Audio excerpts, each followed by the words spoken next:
السلام عليكم ورحمة الله وبركاته. الحمد لله رب العالمين والصلاة والسلام على أشرف الأنبياء والمرسلين نبينا محمد وعلى آله وصحبه أجمعين. যাবতীয় প্রশংসা ও গুণগান মহান রব্বুল আলামিনের জন্য, অতঃপর আমাদের নবী মুহাম্মদ সাল্লাল্লাহু আলাইহি সাল্লামের উপরে শান্তির ধারা বর্ষিত হোক। সম্মানিত শ্রোতা দর্শক, আমাদের সামনে মহামান্বিত মাস মাহে রমজান সমাগত। ইসলামের দৃষ্টিতে এই মাসের গুরুত্ব মহত্ব অপরিসীম। তার কারণ একাধিক বৈশিষ্ট্য কোরআন এবং হাদিসে উল্লেখ হয়েছে। এ মাসেই এক মহামান্বিত রজনীতে আল্লাহ তাআলা কোরআন মাজিদ নাজিল করেন। আল্লাহ তাআলা বলেন, শাহরু রমাদান আল্লাযী উনজিলা ফীহিল কোরআন। এই তো সেই রমাদান যে মাসে কোরআন মাজিদকে নাজিল করা হয়েছে। কোরআনুল কারীম ইসলামী উম্মার জন্য, ইসলামী উম্মার সম্মানকে অটুট রক্ষার জন্য এটি সবচেয়ে বড় জিনিস। যে জাতি যত কোরআনকে আঁকড়িয়ে ধরবে তত সে জাতি সম্মানিত হবে। এ মাসেই এক মহামান্বিত রজনীতে আল্লাহ তাআলা কোরআনকে নাজিল করেছিলেন। এ মাসে রয়েছে লাইলাতুল কদর, কদরের রাত্রি। যে কদর রাত্রির ইবাদত হাজার মাসের চেয়ে উত্তম। আল্লাহ তাআলা বলেন, লাইলাতুল কদরি খায়রুম মিন আলফি শাহর। আর লাইলাতুল কদর হলো হাজার মাসের চেয়েও উত্তম। সম্মানিত উপস্থিতি, এ মাস এমন একটি মাস যে মাসে আল্লাহ তাআলা জান্নাতের দরজাগুলি খুলিয়ে দেন, জাহান্নামের দরজাগুলি বন্ধ করিয়ে দেন এবং শয়তানকে শৃঙ্খলাবদ্ধ করেন। আল্লাহ রাসূল সাল্লাল্লাহু আলাইহি ওয়াসাল্লাম বলেছেন, ইযা জাআ রমাদানু ফুতিহাত আবওয়াবুল জান্নাতি ওয়া গুল্লিকাত আবওয়াবুন নার।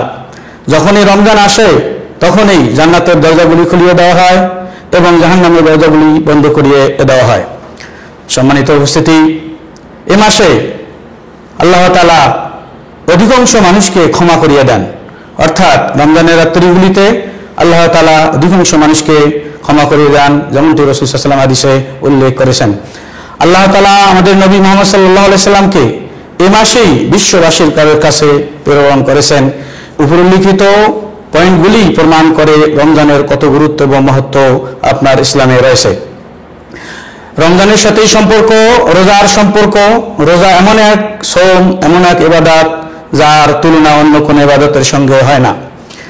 রোজা, এই সওম আল্লাহ তাআলা নিজের জন্য নির্ধারণ করেছেন, নিজের জন্য নির্ধারণ করেছেন। আল্লাহ রাসূল সাল্লাল্লাহু আলাইহি ওয়াসাল্লাম হাদিসে বলেছেন, বনি আদমের প্রত্যেক আমল তার নিজের জন্য, তবে রোজা ব্যতীত এটি হলো আমার, আমি এর প্রতি দান করব। এই সওম বা রোজা এটি হলো কিয়ামতের দিন ঢাল স্বরূপ। যে ব্যক্তি এই রমজানের রোজাকে পালন করবে এবং সেই সাথে অন্যান্য নফল রোজাগুলিকে পালন করবে, কিয়ামতের দিন এই রোজা জাহান্নাম থেকে তাকে মুক্তি দান করবে। সম্মানিত উপস্থিতি, সম্মানিত শ্রোতা দর্শক, এই রমজান মাসে যখন আপনার রোজাদাররা রোজা রাখে, রোজা অবস্থাকালীন যখন আপনার রোজাদার আল্লাহর কাছে দোয়া করে, আল্লাহ তাআলার তার দোয়াকে ফিরিয়ে দেন না, তার দোয়াকে আল্লাহ তাআলা কবুল করেন। এমনিভাবে এই রমজানের বা রোজার গুরুত্বের ব্যাপারে আল্লাহ রাসূল সাল্লাল্লাহু আলাইহি ওয়াসাল্লাম বলেছেন, মান সামা রমাদানা ঈমানান ওয়া ইহতিসাবান গুফিরা লাহু মা তাকাদ্দামা মিন যামবি। যে ব্যক্তি ঈমানের সহিত সওয়াবের আশায় রমজানের রোজাগুলি আদায় করে, আল্লাহ তাআলা তার পূর্বের সমস্ত গুনাহ খাতা আল্লাহ তাআলা মাফ করিয়ে দেন। এমনিভাবে একাধিক আপনার রোজার ফজিলতের কথা উল্লেখ করা হয়েছে। রোজার ফজিলতের ব্যাপারে বলা হয়েছে, রোজাদার দুটি আনন্দ রয়েছে। একটি আনন্দ যখন সে ইফতার করে, আরেকটি আনন্দ যখন সে কিয়ামতের দিন তার রবের সঙ্গে সাক্ষাৎ করবে। এমনকি আল্লাহ রাসূল সাল্লাল্লাহু আলাইহি ওয়াসাল্লাম হাদিসে বলেছেন, রোজাদারের মুখের দুর্গন্ধ আল্লাহ তাআলার নিকটে মিশকে আম্বরের চেয়েও কি আপনার সুগন্ধিময়। তো অবশ্যই আপনাকে আমাকে রোজার ব্যাপারে যত্নবান হওয়া দরকার। রোজা রাখবে আপনার যে প্রাপ্তবয়স্ক, জ্ঞান সম্পন্ন এবং সক্ষম মুকিম ব্যক্তি, মুকিম মুসলমান, যে মুসাফির নয়, এই নরনারীরা আপনার রোজা রাখবেন। এই রোজার আপনার মানুষের অন্তরের যতগুলি অন্যায় অভিদ রয়েছে এর মাধ্যমে আল্লাহ তাআলা পুড়িয়ে দেন। তো আসুন আল্লাহ তাআলা আমাদের সবাইকে যেন কি করেন, এই রমজান আমাদের কাছে এসেছে, এই রমজানকে আমরা তার যে হক, রমজানের যে প্রাপ্য, সেটি যেন আমরা কি আদায় করে আমাদের দিনগুলিকে অতিবাহিত করতে পারি। আল্লাহ তাআলার কাছে এই দোয়া রেখেই আজকে আমরা এখানে শেষ করছি। আসসালামু আলাইকুম ওয়া রাহমাতুল্লাহি ওয়া বারাকাতুহু।